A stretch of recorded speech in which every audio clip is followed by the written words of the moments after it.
Okay, thank you so much for joining us on Vanguard Live, and there's the sporting segment.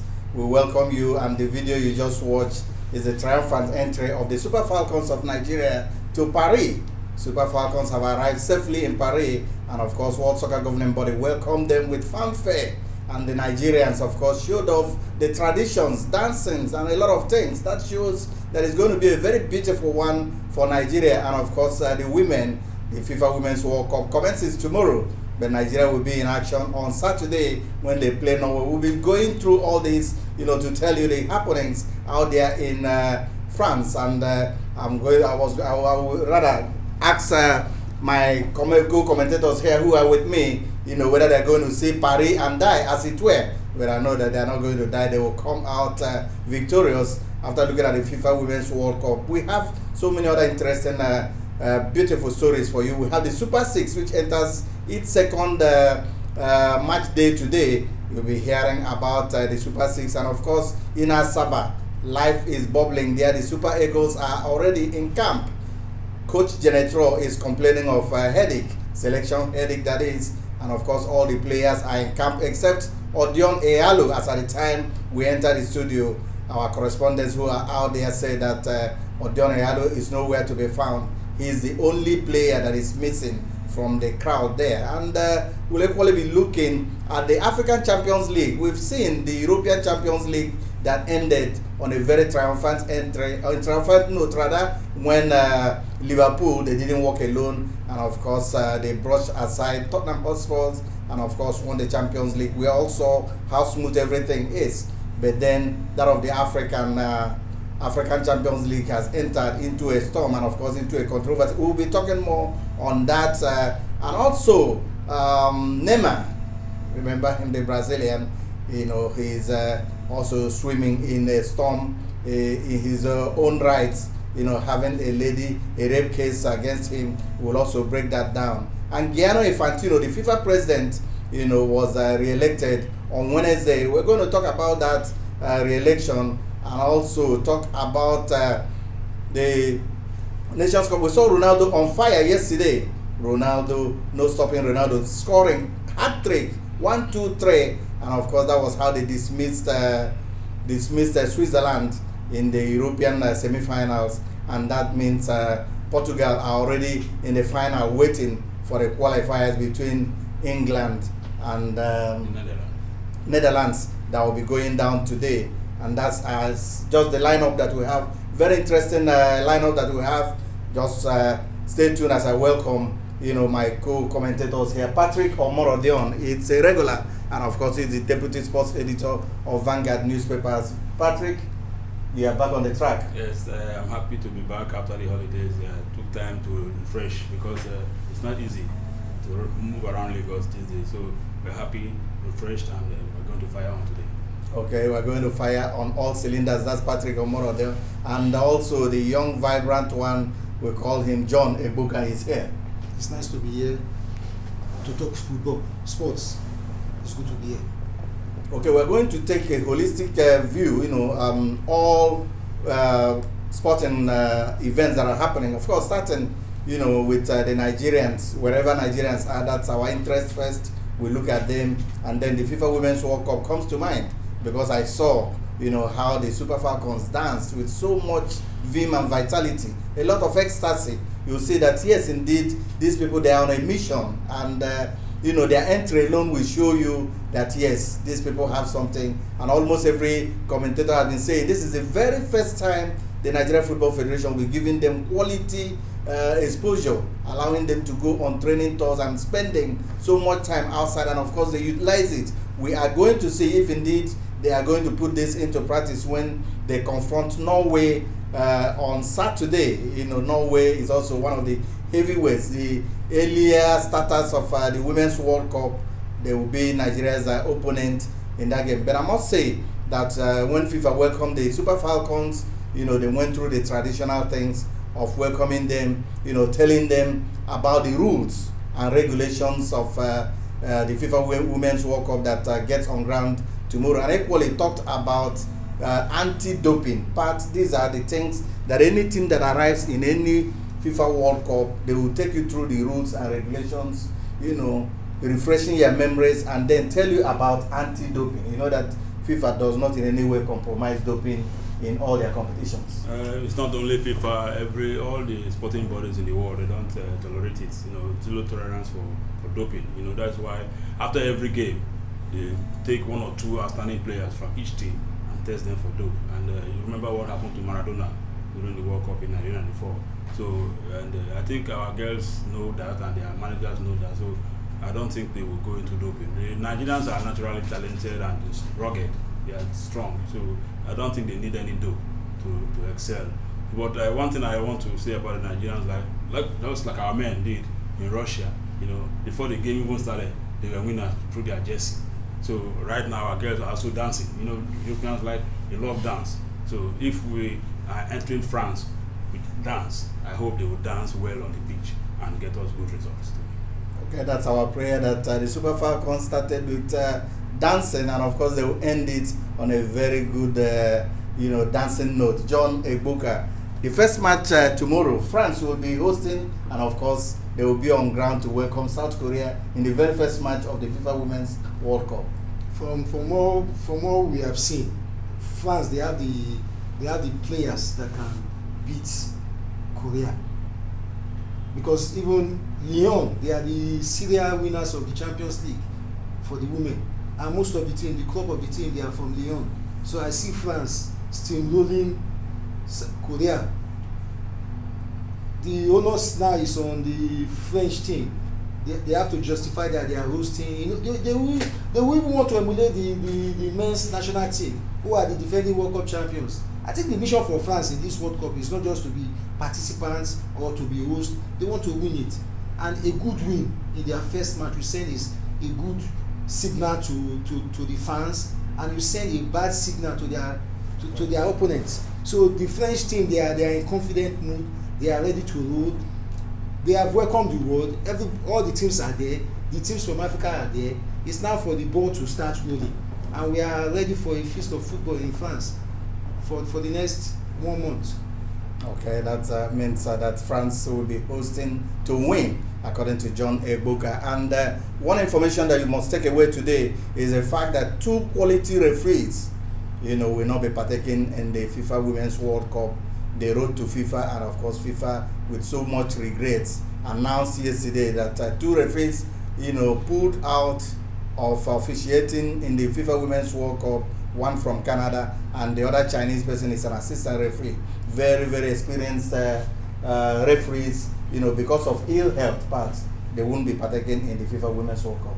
Yes, it's good they just pulled out on health ground, because it is not only the players that can slump and down pitch or cardiac arrest. Nobody knows what they are suffering from. So it is good they inform FIFA early enough that they are not fit to officiate and to save the world from that kind of bad news when the game starts. So I give them kudos and wish them quick recovery too. Okay, John, Nigeria will be on a match on Saturday, talking about the Super Falcons, and there is so much enthusiasm, there is so much optimism in the Nigerian camp. Everybody is saying that Nigeria cannot afford not to do well. And we look at the teams in their group. South Korea have been noted for being even faster than the ball, so they say. And we talk about Norway, when they play with so many other countries, they are very, very stubborn. And that's why people always say that when you play Norway, there is no way for you. And then Nigeria, the Super Falcons, who have been perennial champions of Africa. And people say that they are only dominant in Africa. And once it comes to the world, they clip their wings. Do you think the Super Falcons will find a way out of this group stage? It's going to be very tough for the Super Falcons, because they are in a very tough group. You are playing against Norway, the Nordics. They are very strong. They have a tradition. They even sent a strong signal to the Falcons just last week. They destroyed one of the African representatives, South Africa, 7-0. So it's a strong message that they are sending. For me, I feel that the Super Eagles, they are in the toughest group. For them to survive this group, that means that they have to bring their A game. And for them to bring their A game, that means that a lot of things have to gel for them. I don't think that Thomas Deneby has really shown his strength in this team. From what we saw at the African Women's Championship, we managed to win, but it was not our best performance. Against Norway, it will be tougher for the Falcons. because they are going to play a team noted for attacking, a team that has rugged players, a team that has a name to protect. And this team is playing in France. The crop of the team, they are in Europe. It is going to be very tough for Falcons. I wish Falcons well. The hope of every Nigeria is that Falcons will win, but it's going to be difficult for Falcons to even get a draw against Norway. Wow, John, it's not giving the Super Falcons any chance at all to survive. But they say that the beginning always show the way. We are talking about the beginning, talking about Norway, talking about South Korea, and talking about the host, France. And it's a very difficult group that the Falcons found themselves in. Tony, I think against the Scandinavian countries, it's always difficult for us, because I remember whenever we played the Swedish team, we always find it difficult. And Norway coming again, I think the Falcons have to play, maybe give their 110 or 120% to be able to catch those girls. But I think, see, when you get to a competition, it's depending on how your coach reads the game and is able to see how the opponents play and block all the loopholes. So I'm not ruling them out completely, but they have to be very, very extra vigilant to be able to match those Norwegians. And the way I see it, the first game, like every other competition, first game matters a lot. If you get that first game right, there's every likelihood that you'll get out of the group. But if they miss that first game, my brother, at the end of the day, will start bringing out calculators and start the rotation. So I don't want us to go into that kind of problem this time around. Okay, it's not an easy road, not for Falcons, not for France, not for South Korea, not for Norway. And I must tell you that anything that qualifies for the World Cup is not a team to toy with. This is wishing the Super Falcons of Nigeria well, and of course all the good luck they need. Millions of Nigerians are behind you in everything you do, and we wish that the very first game you will definitely crack Norway. There will be a way where many people think there is no way, and then we'll come back, celebrate. All you need to perhaps get a draw and then beat one team, you are through. But importantly also is the fact that there is going to be lucky qualifiers after the first two. They are, perhaps we don't want Nigeria to depend on that. We want Nigeria to go all the way out to qualify. I'm talking about qualification. The Under-20 FIFA World Cup is still on in Poland, and so many people think that the World Cup has ended because Nigeria has hit the end of the road. Yesterday we said that the Flying Eagles were expectedly to touch ground at the Murtala Mohammed International Airport by 11 p.m. But unfortunately, the Flying Eagles did not embark on that journey home. They are still in Poland as we speak to you now, and it's not a problem. So many people believe that they love Poland so much that they don't want to come going through their protests because of bonuses and unpaid allowances that had been settled. Yesterday they were to travel, but then there was a hitch, flight hitch, they call it technical problems, and of course the aircraft that was to take them home, developed some technical problems. They had to contact FIFA, and then FIFA, granted them permission to stay behind. Of course, FIFA taking all the bills. John, that is why the Flying Eagles are not yet back in Nigeria. Even yesterday, the report we heard was that Flying Eagles, even after they said they've confirmed that the aircraft was even fit for them to fly, so players said they would not try. These players are very, very afraid to travel. They like playing football, but they like their lives. They've done well in Poland. How far it can get, that's where they go to. But now the return journey to Nigeria has been somehow for them. But we expect that by today they should be back. They should be back so that their family members can see them. And the ones who play in Europe, they've gone back to Europe, so they didn't need to even join the flight back to Nigeria. I'm very doubtful if Nigerian fans will turn up at the Murtala International Airport to welcome the team, because what they saw of the team at the tournament was not encouraging at all.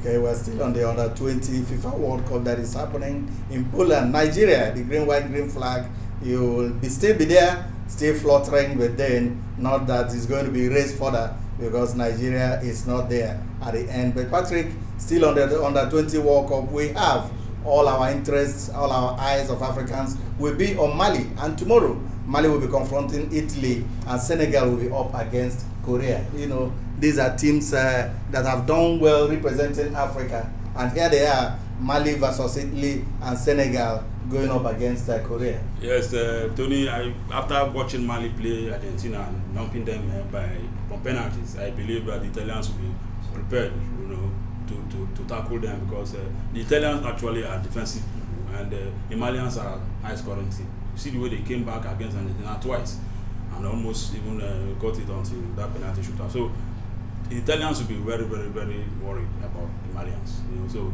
and the Malians are also very strong and agile. Then for the Senegalese, I think they have shown the fact that even though they are not the champions of Africa because they lost to Mali, but they have proven they are themselves, and they dumped Nigeria, their fellow West Africans. But I see them going further than they have gone. The two African representatives that are remaining, they really prove themselves, and they live up to the expectation. Okay, you are still watching Vanguard live on this beautiful day, and let's tell you that if you are watching this program, all you need to do is like us. We really appreciate it when you like us. Just touch the button, you know, the like button, and then press it. That shows us that at least people are watching and appreciating what we're doing. But if for any case there is something that we miss, or something that you need to add or correct or inform us, all you need to do is just give us a comment. We'll definitely appreciate that. And let's tell you that we're moving on to Asaba, where all eyes are on the Super Eagles. You know, the Super Eagles, their intention is to go to Egypt, the land of the pharaohs, and come back with a trophy. That's the mission that is very, very possible. But I do know that some people will all be saying that the mission is impossible because of the host, Egypt and Mo Salah. But I must tell you that the land of the pharaohs is a land where the Super Eagles can also go and come out triumphantly. At least Nigeria have only won the Nations Cup once at home. The second time they went to Tunisia, Patrick Omorodo, you were there in that party that went to Tunisia in 1994 and won under Clemens Westerhoff. And then in 2013, I was there with the late Stephen Keshi, and of course we went to the land of Mandela, and of course conquered Africa and came back. And thereafter, it's really been, you know, very sad stories about Nigeria missing 2 African Cup of Nations that so many people thought or believed that it was the birthright of Nigeria to qualify at any time. And this time again, the Super Eagles are in Asaba. All players are in camp except Daniel Ehalo. Pat, I still remember with you. Odion Ehalo, sorry. Odion Ehalo. Odion Ehalo plays his football in Chinese Sensua, you know, and at the qualifying series, he was the highest goal scorer. But there has been a lot of doubts about his form. And perhaps now that he's also joining the camp late, do you think that Odion Ehalo, if he shows up later today, we have a match against Zimbabwe on Saturday, do you think that Odion Ehalo can have that chance of perhaps playing against Zimbabwe and making the team of the African Cup of Nations to Egypt? Tony, I think we expect that the coach will not bother to field him, because even though he's coming to the camp very late, and he's considering the distance from China to Nigeria, jet lag will definitely affect him. So I should be rested in this friendly against Zimbabwe, and after that, then they can start training him. But he should also be training on his own. When the other people are not, the trainer should be able to work on him so that he can get fitness back. You know, it's not easy flying from all the way from China to Nigeria and expect him to play that game. It's better to rest him instead of allowing him to go and fumble, and people will start playing him again. So I think Dion is good to go. Forget about the fact that his form is not. He came out from injury and declared himself that he's fit. Well, even that was what happened to Harry Kane. Harry Kane declared himself fit to play the Champions League final. It's not what happened. So if he's not really fit, they should not rush him into any game. They should really let him rest enough to be able to gather himself again. Okay, you are still watching Vanguard Live, and we are talking on the Super Eagles who are camping in Asaba. On Saturday, the Super Eagles will be up against Zimbabwe. Zimbabwe are equally going to Egypt for the African Cup of Nations. But John, the good news is that Alex Iwobi, who has been missing, who has not reported to camp, is in camp.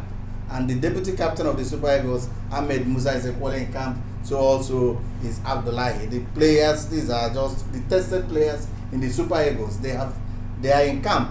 They came late, of course, with permission, from their technical crew. The good news is that they are in camp, and the camp is, brimming with so many players, and the coach himself is confused, confessing that he's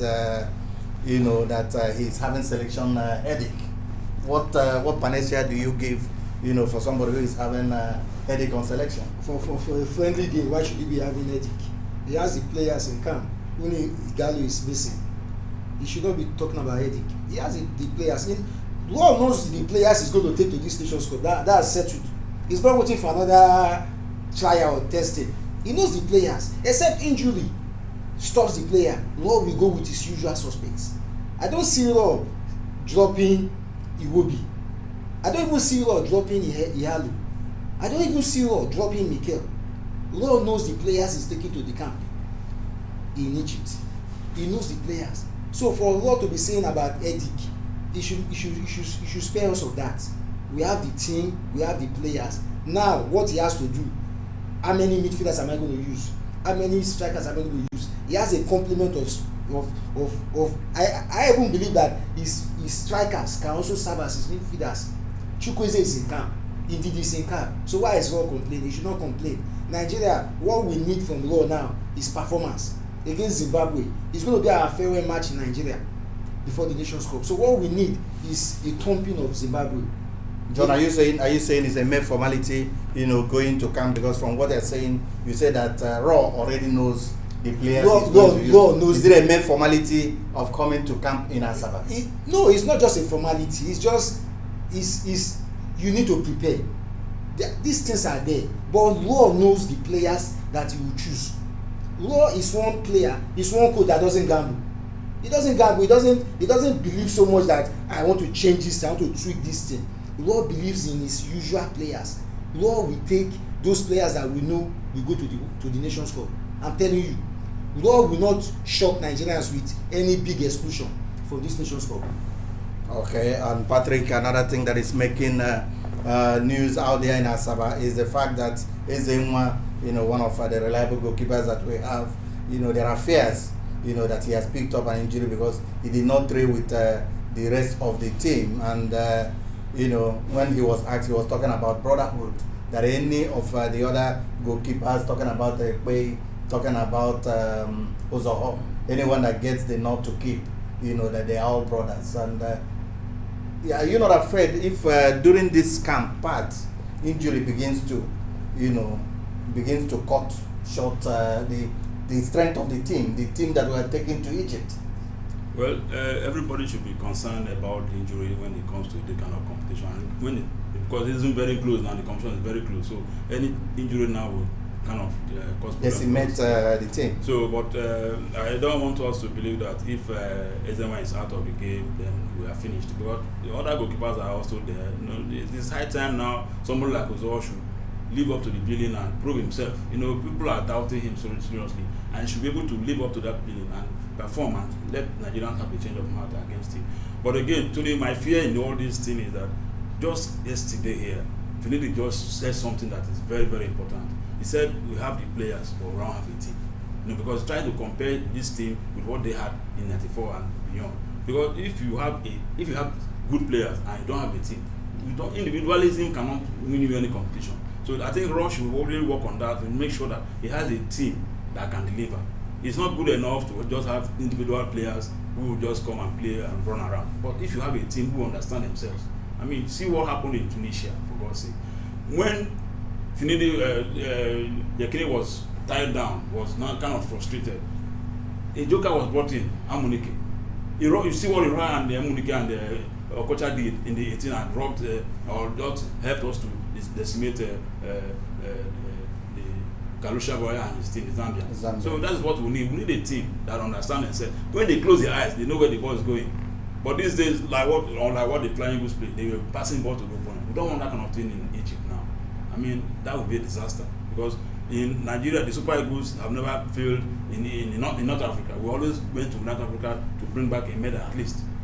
remember the Golden Bros and all those things. But the only time we went to North Africa and came back empty-handed was in '82 when we went to, as defending champions, we went to Libya and came back after the first round. But I don't want that to happen. I mean, North Africa is it's a fertile ground for Super Eagles, and we don't want to, this time around to disappoint Nigeria. But we can go all the way to the end and win this competition. Okay, when Finidi George talks, he's somebody that everybody must listen to because he played his football to the highest and of course won a lot of laurels for Nigeria. You are still listening to Vanguard Live, and indeed we're taking series of stories that are making the rounds in Nigeria. We have looked at the FIFA Women's World Cup that starts on Friday, and of course the Super Falcons will be playing on Saturday against Norway. And also let's tell you that Zimbabwe, the opponents of the Super Eagles, on Saturday, a friendly that is meant to test the Super Eagles and of course say bye-bye to many Nigerians. That match will be coming up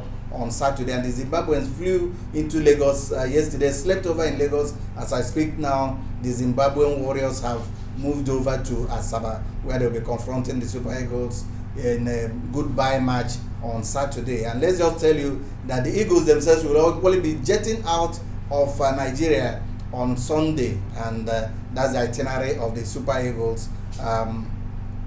We know that the Super Eagles are ready. Almost everybody is also wishing them well. John, before we leave this place, let's talk about the Super 6. The second day of matches. Aqua United will be up against Ifeanyoba 3 p.m. and Rangers International will be against Lobby, and Pillars will be hosting Enyimba International, that beat Rangers in the very first game 1-0.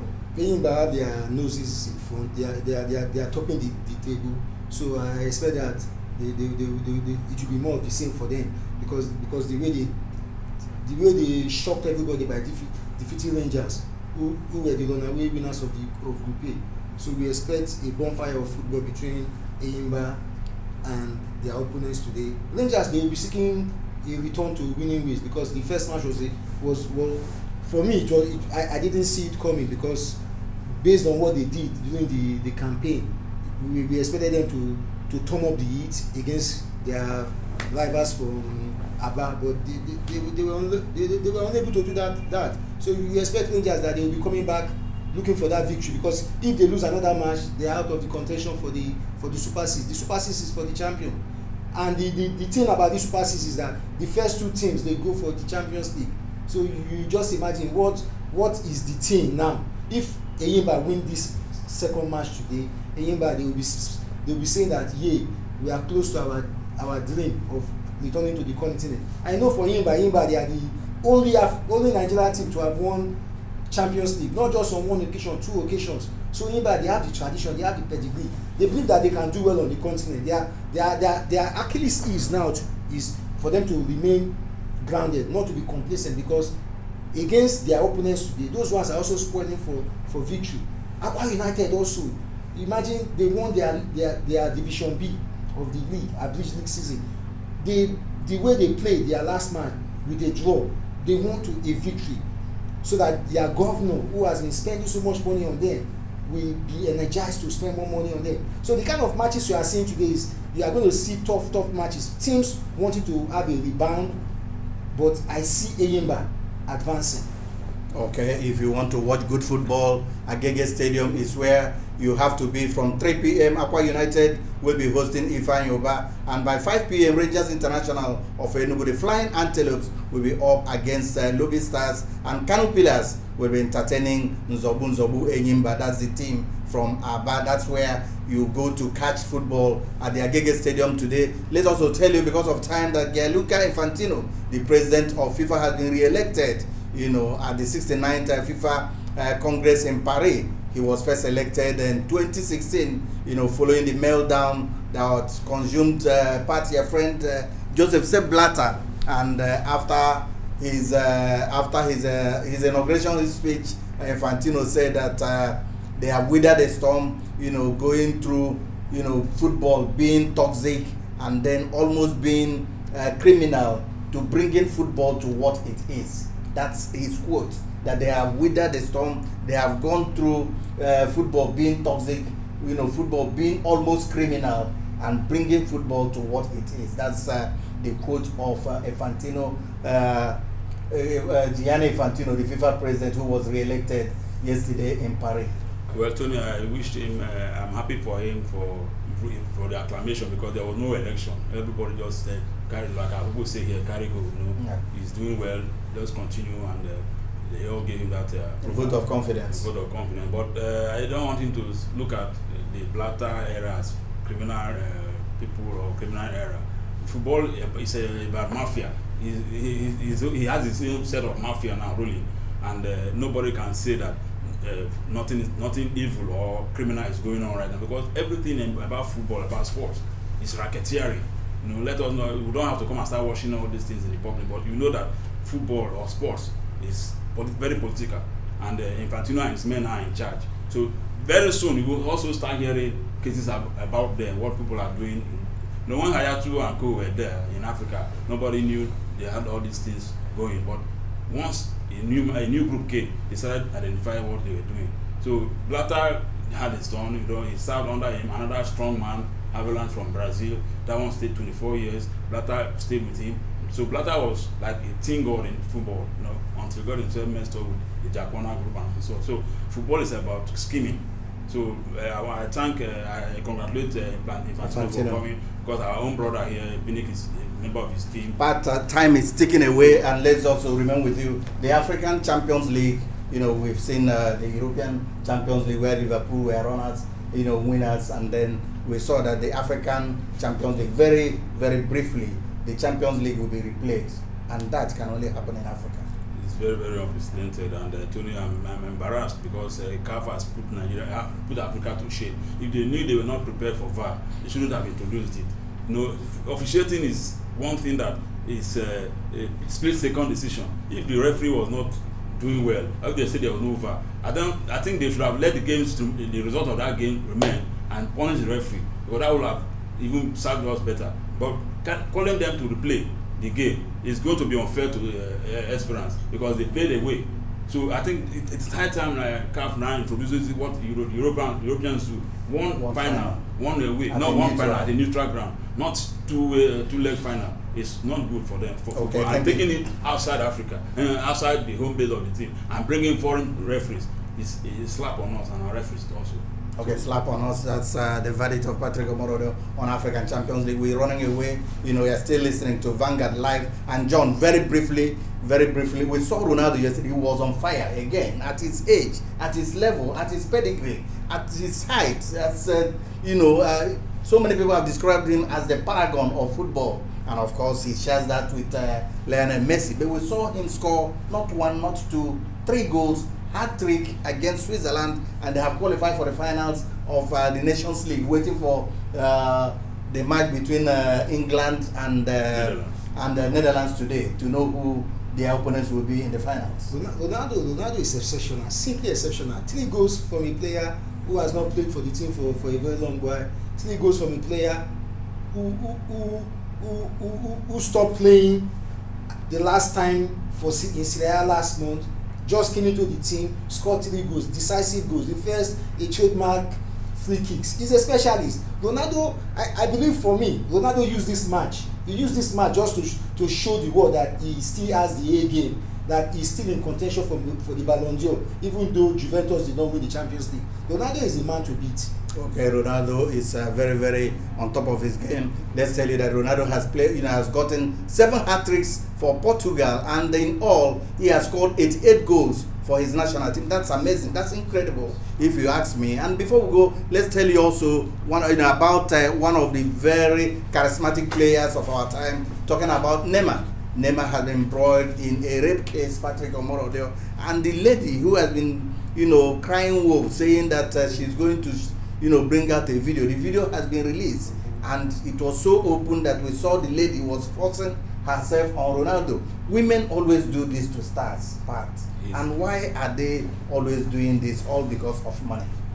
Tony, I expect every star, whether footballer or basketballer, any sportsman should know what they should run away from women. That is why somebody like the great filmmaker, Eddie Murphy, he's not married today, because he knows that once he marries them, they will come for his money.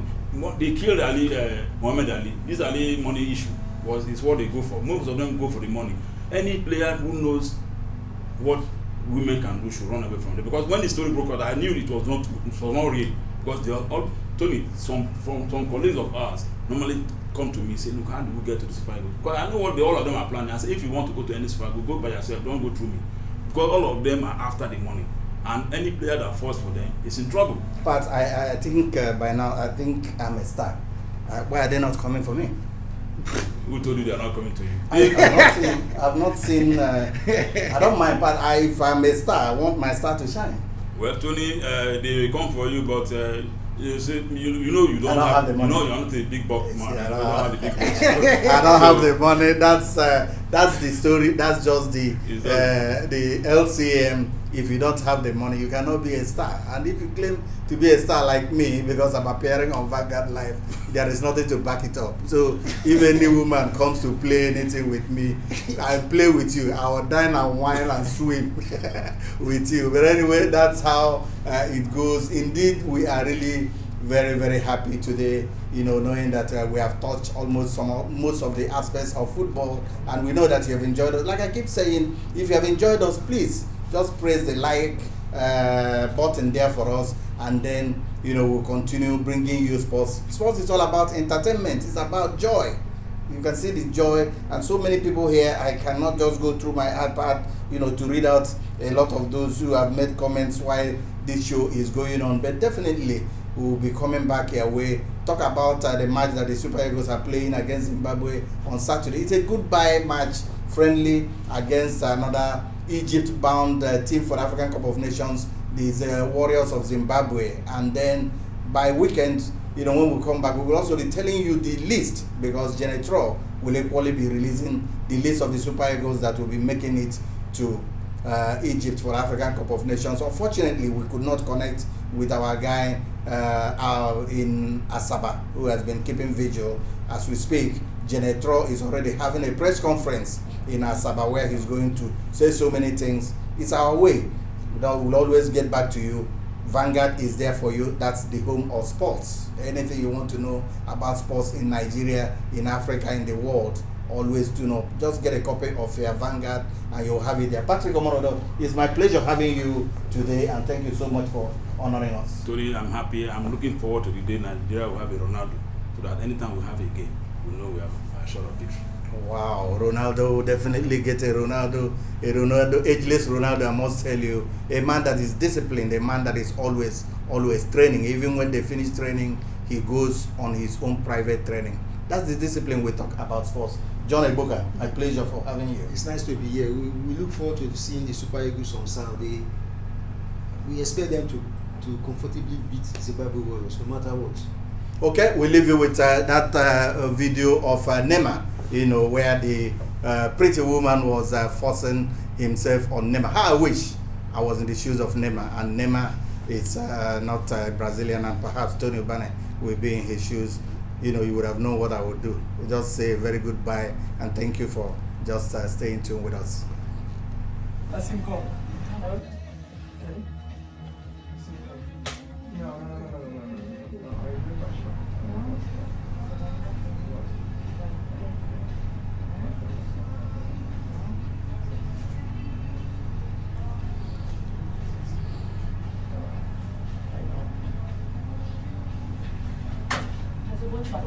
Sabe por quê? Sabe por quê? Sabe por quê? Porque você me agrediu ontem, você me beijou